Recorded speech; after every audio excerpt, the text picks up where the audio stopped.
Et puis tout de suite, on parle santé avec bien sûr la transmission du VIH de la mère à l'enfant, longuement évoquée et expliquée aux femmes. C'était ce matin lors d'une campagne de dépistage et également de sensibilisation en partenariat avec le ministère de la Santé. Les femmes réunies au sein de l'ONG Kasuma veulent conscientiser leurs sœurs porteuses de vie sur la nécessité de se faire dépister. Esmine Kayumba, Cédric Zendo.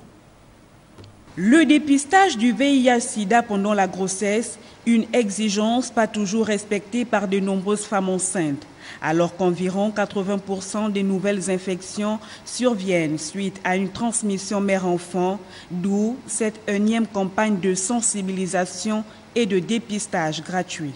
La séroprévalence du VIH chez la femme, c'est de 5,8% chez les femmes enceintes. Bien évidemment, les femmes sont un peu plus touchées que les hommes. Mais ça, c'est, vous savez, les chiffres des structures sanitaires. C'est-à-dire qu'on constate aussi que ce sont les femmes qui viennent le plus souvent aussi dans les structures. Parce que les hommes, le plus souvent, même quand ils ont des céphalées, ils supportent, ils ne viennent pas souvent dans les femmes.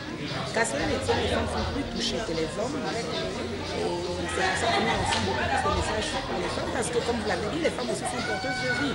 Elles sont bonnes conseillères, ce sont elles qui connaissent aussi, et quand elles parlent bien au mari, finalement le mari. Donc c'est pour ça que nous conseillons bien les mamans, parce que ce sont elles aussi qui ont la charge les enfants, et ce sont elles qui ont la charge les familles, je veux dire même le bébé. Le choix de cette campagne n'est pas fortuit. Il correspond à la célébration dans quelques jours de la fête des amoureux.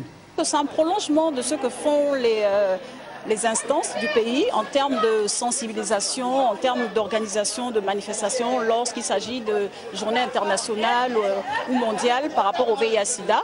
Et nous nous sommes dit, nous sommes à l'orée du 14 février, qui est la fête des amoureux.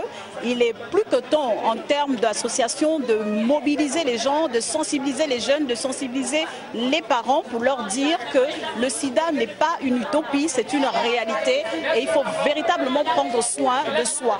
Hormis le dépistage, les femmes ont été davantage édifiées sur cette pandémie au cours d'une conférence.